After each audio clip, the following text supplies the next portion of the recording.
Okay. We just began yesterday with Pidyon Haben. I'd like to get back to that.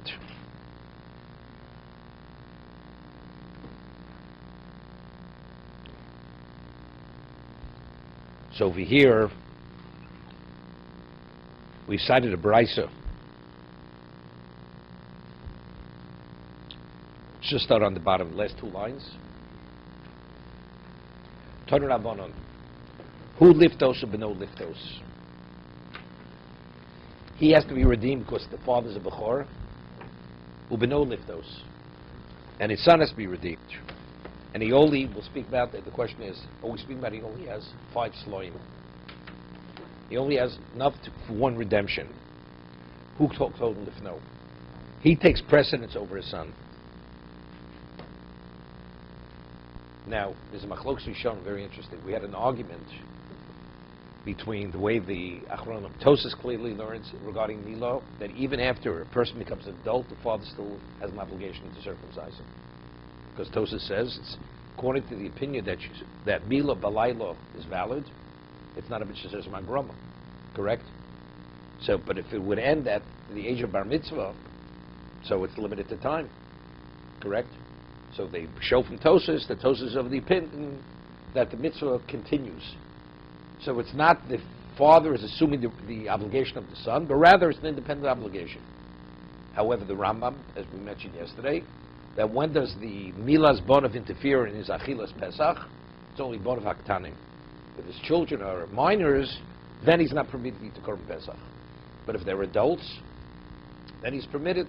So they want to show from there, because the father no longer has an obligation to circumcise the children when they become adults, because he's only assuming their responsibility, because as minors, they won't do it or they can't do it themselves.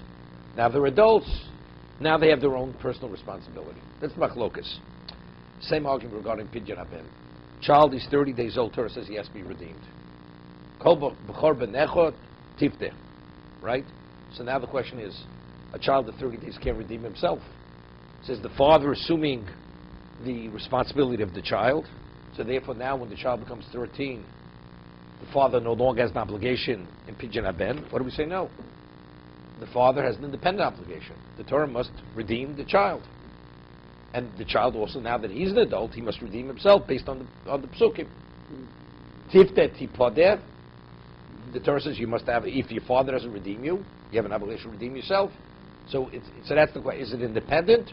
Or the father's only assuming, so the chinuch rules that even if the child's an adult, the father still has an obligation to redeem him.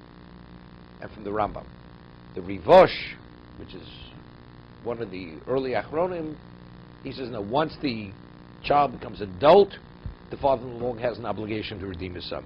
We'll see in the Gemara, the proofs back and forth, whether to support the position of the Rivosh or the position of the Chinuch, whether it continues beyond adulthood, or it's only as long as he's a minor. No, it's based on, we'll see the Gemara.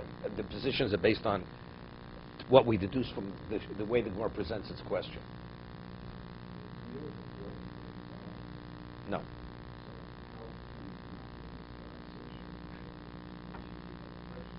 Okay. No, that's the reason. I just want to this is a little, that's why it's important to be here every day. I mean, Tosas himself says, because if Tosas says, mitzvahs magrama means time is the terminating factor. But what about the obligation that hasn't yet begun? It hasn't begun yet. You say, you know something? A girl, every mitzvah saseh is a mitzvah magrama. Why? Because until she becomes an adult, she's not obligated. So you see, time is the determinating factor. Would that be considered auspicious magrama? Correct? Everything is, according to you, everything is a mitzvah magrama. Everything. Because only at the age of 12 does she become of obligation. The answer is no. Mitzvah magrama means you're obligated. However, the time determines when yes, when not, within the context of obligation. Before 8 days, you're not obligated. But once it begins, it continues.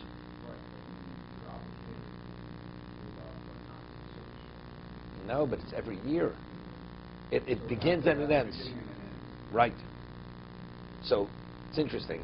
So Reb Chaim Brisker says interesting, but Tosas initially asked the question that Mila should be Mishas Grama because it only begins at the 8th day, right? So Reb Chaim asks the question I asked. I only saw Reb Chaim afterwards. It's not in the regular Reb Chaim. So he asks, if that's the case, every woman before she becomes an adult, she's not obligated. Now she becomes an adult, she is obligated. Are you going to tell me that's Mishas Grama? So what is even Tosas' consideration? Because Tosas originally did ask the question. But Mila, since it doesn't begin until the 8th day, it should be considered Mishas Grama. That was Tosas' question. Tosas answers no. Because it's only once the obligation begins, now time dictates when yes, when not. Okay?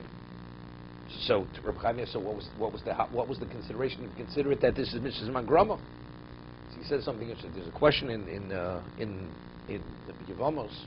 Halacha is an orel is not permitted to eat truma. Kohen is an orel. Uncircumcised Kohen is not permitted to eat truma. So what about if you take oil that was extracted from olive oil, and you anoint a Kohen with that oil, and he's an orel? Is it permitted?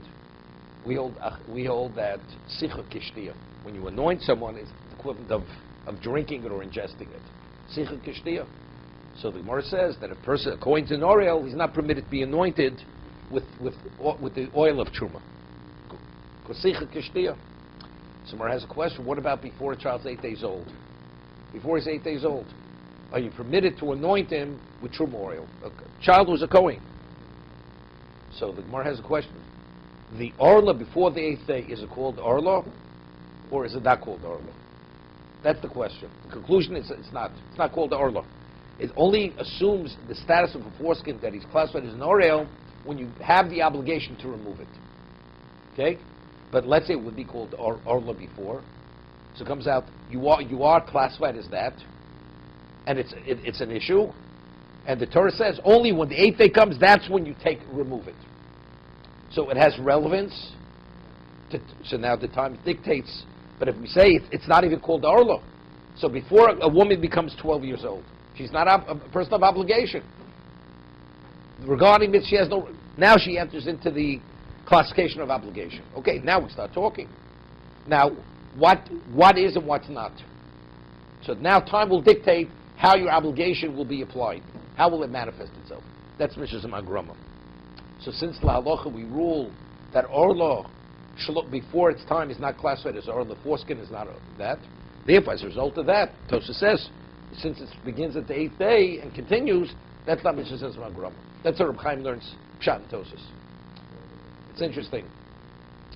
The Shach, there's a whole question of la halacha.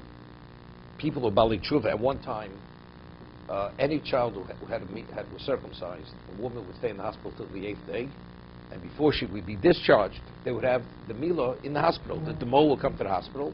This is years ago. But today, a woman's discharged maximally after 3 days, no longer. She has a cesarean, 5 days she's out.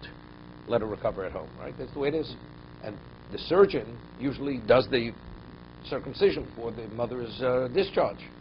So it comes out, the milah is always, the circumcision, calling it milah, is before the 8th day. So now a person becomes a Balshuva, and they find out he was circumcised not by a mole, by the doctor, a Jewish doctor. I'm not talking about a non-Jewish, even a goy, even a non-Jewish doctor. Okay? Non-Jewish doctor. Do you need, it does make a difference, do you need hatavas dambris? Do you have to let blood? Right? The halacha is if you have an Arvi mole, an Arab who's circumcised at the age of 13, becomes a Jew, what's the halacha? So for milah, if he's a male, you need, for gerus, you need milah and tefillah. So you need hatavas dambris. You have to let blood. You need a droplet of blood. So over there, because a goy is called an orel, he's called an orel. So since he's called an orel, to remove that status, you need milah. You need an act of milah. So since even after he removed the foreskin, he's still called orel. Even if a Jewish mole would circumcise him, he's still called an orel because he's a goy. And it wasn't done for the sake of conversion. So you have to have hatavas dambris. But over here, when the child's foreskin was removed, he wasn't yet an orel. So if he's not an orel, according to Shach, it's like he's being born without a foreskin. So therefore, the Shach rules he doesn't even need hatavas dambris. Because since the foreskin before the 8th day is not classified as Orla, therefore, when he reaches the 8th day, the question, does he have an Orla? He doesn't have an Orla. It's true. The person who was, he was a Mavatel, he caused that the person should not be able to do the mitzvah. So he did the wrong thing. Because he denied himself the opportunity of Milah. But factually, after everything's said and done, he's not required to have Milah. Because he's like a child who's born without a foreskin. That's the Psak of the Shach. Others say, you still should have Saddam's Dabris. Okay?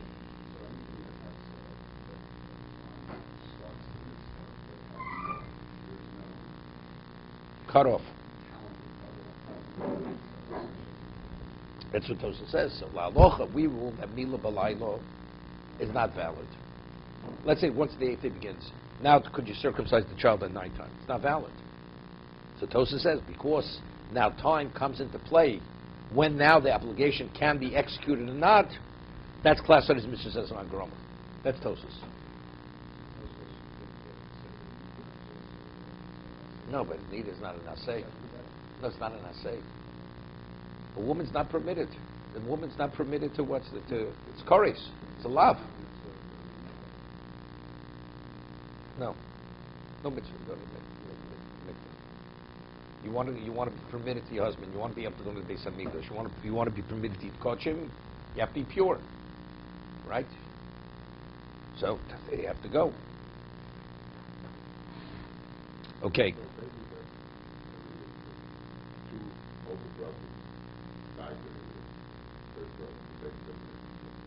No, he's not permitted. You're not permitted. So, why is it considered to be an aura? Because factually, no, you're not permitted to circumcise him. But factually, being 8 days old, it's called orla. He has an orla. You're not permitted to remove the orla. Doesn't determine whether it's called orla or not. It is an orla. He's an oriel, but you're not permitted to circumcise this oriel. Okay. I don't think I mentioned that Turiyevin, argues with Tosas. Tosas says that because night now dictates when you can perform the mitzvah, not to perform the mitzvah, that's mitzvah is Magroma. Right? That's what Tosas says. So the Turiyevin argues, takes issue with Tosas. I did mention it. What is mitzvah Magroma? The time determines when you're obligated. Correct? For lulav. When do you take the lulav? First day of Sukkot. Let's say you want to take the lulav at nighttime.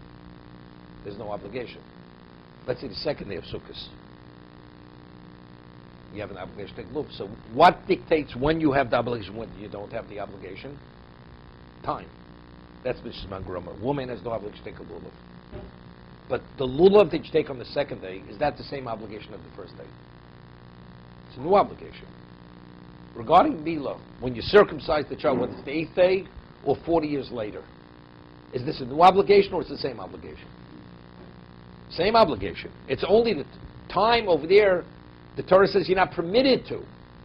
So it's not time determines the mitzvah. Mitzvah's mangrama always means that time determines when you're obligated, when you're not obligated. Milah, that is not permitted to circumcise at night. Time is not determining what the obligation is. Time is saying over there, although you're obligated, if you do it now, it's not going to be valid. But the actual mitzvah is in effect. At nighttime, you have an obligation to circumcise yourself. You have. When? Tomorrow. Now you have an obligation to circumcise yourself tomorrow. Lulav, you have an obligation to take the lulav till the day comes. Right now, you're in Oriel. Oriel means you have to be circumcised. Except time is not the time. For instance, Mila Shlo Bizmanov. You're not permitted to do on Shabbos. Correct? So what? You can say because you're not permitted to violate Shabbos to do Mila, that's going to be considered Mitzvah Magrama. Right? You have an obligation. Shabbos doesn't allow you to circumcise him. You have night doesn't allow you to circumcise him. Because nighttime is not the period. But Sukkah, Lulav, what Sukkah is over, why can't you do the Sukkah? Because you no longer have the obligation.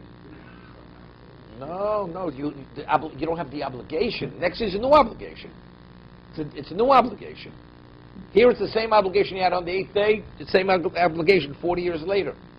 Why am I circumcised myself? Because I did not fulfill my obligation on the 8th day. That's why 40 years later I must circumcise myself. Whether a woman be exempt? A woman is exempt, but the question is, why is she exempt? For Mila, is that a Mishnas Man Gramo because it says Oso v'lo Oso? Is it because of the Pasuk? Or because... So according to the Shag Sarya, the Turi Evan, says no. Tosas wants to say that since the reason why we need the Pasuk, according to ourselves, that we hold Mila, Belilah is not valid, we don't need a Pasuk to exempt a woman. That a woman is not obligated. Turi Evan says it's incorrect. Even if at night you're not permitted to circumcise, it's not valid, you still need a pasuk to exclude the woman. Because it's not a Mishnas Magrama. No. Every moment is an obligation to study Torah. No obligation. If I studied the first... Because it's what Gisel Yom Loyla. Can I ask you a question? If I studied this moment, do I have an obligation to study the next moment? No, wait, no. What do you mean that it's over?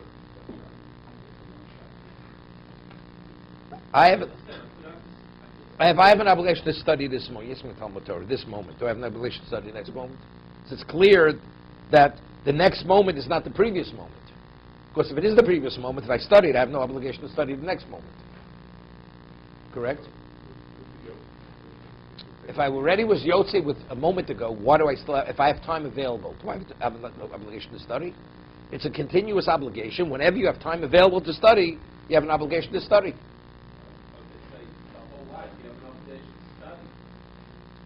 What's that? It's true, you do have an obligation. You do have an obligation.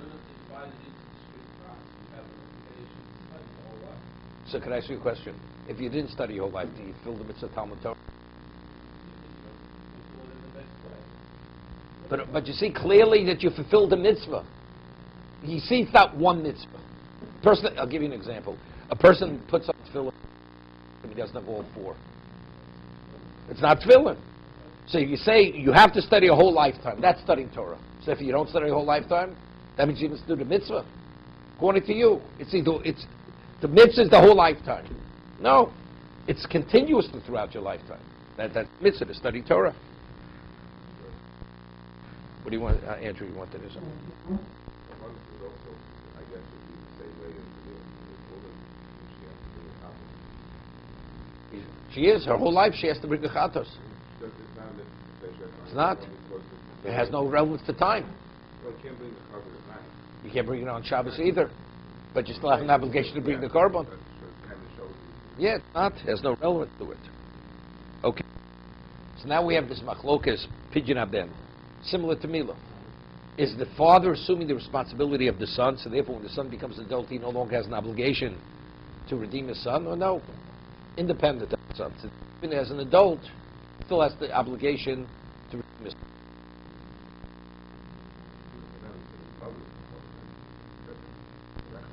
Yeah, but it's not... Someone has a child out of wedlock, whatever. You want to write a novel over here for me? But there's no relevance. So let's learn the Gemara. So who's the possibility? Go and... Mother has no obligation. Right. No obligation. Child, She wants to do it, she could do it. Does that reduce of the Mila mother does it? Father himself, she has no obligation. No, there's a question. I mean, there's a question whether if a woman does Mila, if it's valid. It's machlokas in Avodah Zarah. We rule, like Rabbi Yochanan, it's a valid Mila.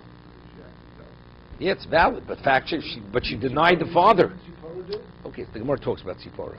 That's Rabbi Yochanan's proof. But she still denied the father his mitzvah. It's valid, but she denied the father's mitzvah. So she'd have to pay him Yitzhuvim. Okay.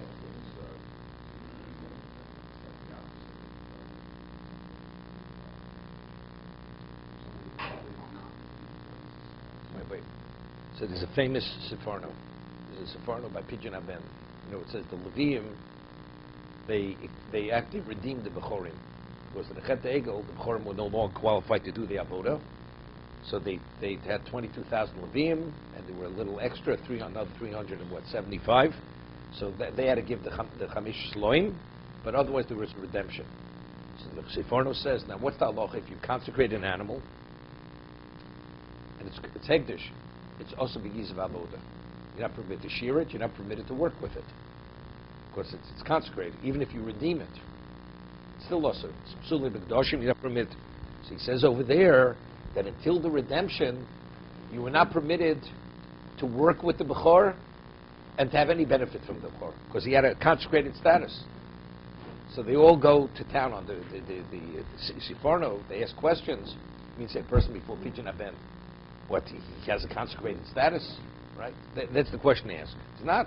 There's a mitzvah called Pidyon Haben, but you're not removing a Kedusha.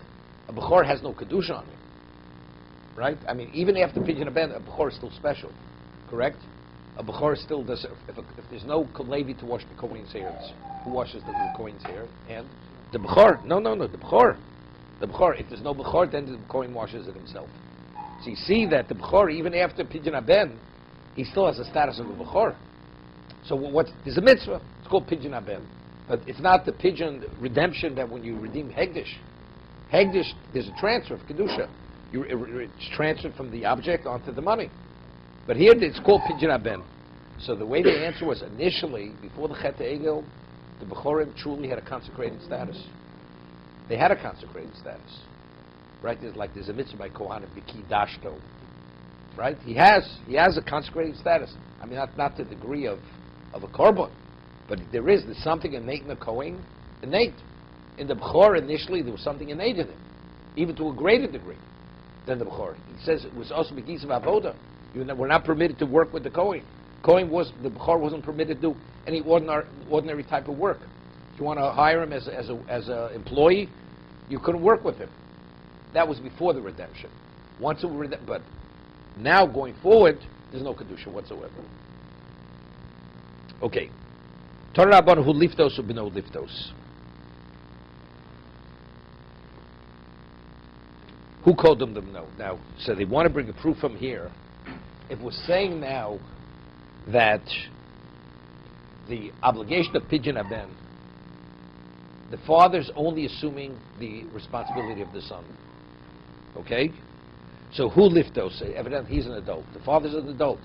Who liftos? Ubeno liftos. Who takes priority? Correct? If we're saying that the father's obligation is independent of the son's, so if that's the case, what difference does it make if it's his obligation or it's his obligation to the son? Either way, it's his personal obligation. If we're saying that a father has an independent obligation, and therefore even when the son becomes adult, he still has an obligation to redeem his son, correct? So who liftos or no liftos? For himself, he definitely has a personal obligation. He's an adult, right? Now, and if we say that his obligation to the son is not because he's assuming responsibility for the son, so it's one and the same obligation. So what's the question? Because the person says it's on the father. So the person, I don't have if I was part of my peers, not on me to redeem myself. No, we just said there's a machlokes rishonim. If you're assuming the responsibility for the son, but you have no obligation, it's like you're his shliach, you're his agent. Until he's able to do it himself, you have that responsibility. Once he can assume his own responsibility, you have no responsibility any longer. Okay? That's the machlokes rishonim we just mentioned. So I'm saying, but if we're saying that even when he becomes an adult, the father retains that obligation. So we have a question. The father himself is definitely obligated. That's his personal obligation as an adult. His father didn't redeem him. Now he has a son. Okay, so it's also his personal obligation. So if that's the case, it's one and the same. Why is the son's obligation to himself any different than his obligation to himself? It's one and the same. So evidently, what are we posing the question? No, it's not. It's not the same. Now, what's his obligation vis-a-vis himself? That's his personal obligation. Now, vis-a-vis, even though it's his obligation, but he has an obligation to represent your son, but it's not an ongoing obligation. Which one does one takes precedence over the other? That's the question. And the Gemara is going to say in a moment that if he only has 5 sloim, everybody agrees. He redeems himself before he redeems his son. So why? That makes sense. So Gemara says, because mitzvah gufi odif. Because that's his personal obligation. So if you say that he's only assuming responsibility for the son, the Gemara is very good. Because himself, that's his personal obligation. That he's acting on behalf of his son, that's the equivalent of an agent. He's assuming that until the son is able to do it himself. But they're not on par. But if you say that both is personal obligation, so what's the more saying? No, but if he only has 5, everybody believes mitzvah de gufi yodif. The mitzvah which pertains to himself, that takes precedence. But they're both mitzvah de gufi. They're both his personal obligation. Yeah, the riot. So therefore, the Rivosh proves from that the father's obligation is only as long as he's a minor. Once he becomes an adult, the father no longer has an obligation to his son to redeem him. Therefore, his personal obligation, that's mitzvah de gufi. His son is not mitzvah de gufi. There's no reason to have a precedence. They're both on par.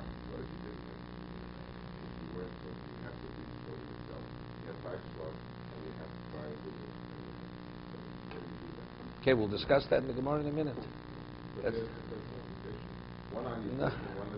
The Gemara is a question of Aliyah Regel. Aliyah Regel, same thing. Marsabitzo Overis, same thing. Unredeemed father redeemed son? Yeah, it's valid. We're just asking which one should you do first. It's interesting. There's a Shaila. Chaim talks about it. You have a moil, and you have a Mila Bismano, Mila Shlo Bismano. So you have a day. It's the 8th day for one child, 9th day for which child should you circumcise first? The Mila Bismano. They both are required to circumcise him today. They're both. What's the answer? One's Bismano, one's Shlo Bismano. Which child should the mole? What if you change the question? And you said the father is not mold. Should he mold himself first or his son on the 8th day? The father is obviously going to son.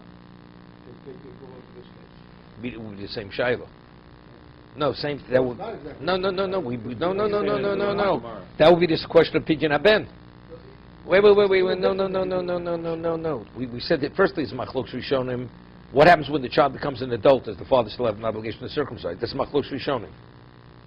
Tosis holds is of the opinion, even as an adult, the father has an obligation to circumcise himself. According to Rambam, he no longer has. So there again, we're pitting mitzvah gufei versus his child. It's not his child's not mitzvah gufei, right? So then he would take precedence, but for other reasons. Even though the son is bismana. So let me tell you what Reb Chaim says. Okay, this is what Reb Chaim says. A person who was not circumcised on the 8th day, every moment you have an obligation, every moment to circumcise him, because you passed the time. Every moment there's a mitzvah, there's urgency. You must circumcise the child. It's urgent, because every moment he's not circumcised. The Torah says on the 8th day he must be circumcised. Why do you circumcise him as early as you can on the 8th day? Because reason makdim lemitzvahs. That's the only reason to do it earlier in the day. Otherwise, you know something. No, you passed the Zman, it's not called Shema anymore. After the 3rd hour, you can't say it's past the Zman Kriya Shema. It's like saying Psukim in the Torah, the Mishnah says. That's what you're doing. It's no longer the mitzvah of Kriya Shema. Kriya Shema is only B'kum Echo. Once you pass the time of Kum Echo, it's not Kriya Shema any longer. It's called Talmud Torah. Because that happens to be Psukim in the Torah. Right?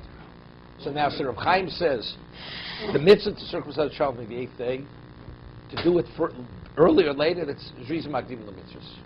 That's Vayokim Avrom Baboker. Vayashkim Avrom Baboker. That's where we learn it from. Rose early in the morning to Yakedah. But the child who hasn't been circumcised, on the 8th day, 9th, every moment you have an obligation to do it as quickly as possible. That's not Zrizis any longer, because he's an Oriel. You have to, the obligation, you already passed the due date here. Every moment it's urgent, you have to change your status from Oriel to non-Oriel. The 8th day child is okay. Until the end of the day, there's no prohibition of him not being an Oriel. As long as it's the 8th day, you can circumcise him. It's better to do it earlier rather than later. Definitely. But I'm showing even with 2 other children, even though it's not his personal obligation. The mole, it's neither. 8th day versus, they're both. There's a mitzvah of Bezdin. He'll do both on the same. Okay, which one first? Which one? That's Reb Chaim discussed which one first. Right, you can only do one on the 8th day. You only have time for one late in the day, and you can only do one. Then you have to take the one on the 8th day. Yeah, because there you're accomplishing two things. Right? There you're accomplishing two. But you still have the issue you just raised, which is in that 1 second that you have to do it. But you're accomplishing the same thing. See, if let's say about the last moment of the 8th day. So if I do the 8th day, I accomplish two things. The 8th day, plus he's not going to be in Orel the next moment. The other one, he won't be in Orel next moment, but this one I forfeited two things. He's not the 8th day, and he's in Orel. Right. And you haven't gained anything. You postpone the one anyway. No, but I'm You explaining do the why. other one first. Here you're accomplishing two, there you're accomplishing one. So therefore the 8th day definitely would take precedence over the 9th day for that reason. It's an aspect, it's a detail in Milo. Okay? So let's say, so the Tanakhama says, who liftos nope liftos, who called him nope? He takes precedence over his son. Rav Yudome beno called mo. His son takes precedence over him. Why? Shezeh mitzvaso al oviv. Ze mitzvahs beno olav. Because the father, the obligation to redeem him, that was his father's obligation. His father was meant to redeem him. But here you have an obligation to redeem your son. What is the connotation of that? But it doesn't make a difference. Everybody agrees as an adult you have to redeem yourself. It says, here it's mitzvaso al oviv. His father should have redeemed him. Here you have an obligation to redeem your son, therefore your son takes precedence over you. But he still has the obligation. You're doing the mitzvah the way it was originally intended, that the father should do it. But right presently, the father of the father did not redeem him. Right. And he has an obligation to it, because there your father should have done it. It's irrelevant what your father should have done. But you have an independent obligation. At best, the father has an independent obligation. But it doesn't mean that the son doesn't have an obligation. And there's a reason to say even the father's obligation was really the son's obligation. So according to this, Rabbi Yehuda's words don't make any sense. You see clear from Rabbi Yehuda saying it was the obligation of the father and the son. It's difficult to understand. No, but at best, if the father's obligation was assuming the son's obligation, so what do you mean? It was the father's obligation to the son. But the father's obligation to the son was the son's obligation. Right? I mean, the words don't read right over here. According to the understanding that the father is assuming the son's obligation. So what's Rabbi Yehuda saying? The reason why his son takes precedence over himself is because when he redeems himself, his father should have done it. But his father's doing is his obligation. So you could say at best, because the father has an independent obligation. But even the father has an independent obligation, but it doesn't mean to say the son is not independent of the father. Right? So either way, the father and the son should be on par, minimally on par. I'd say it's how do you understand the words of Rabbi Yehuda?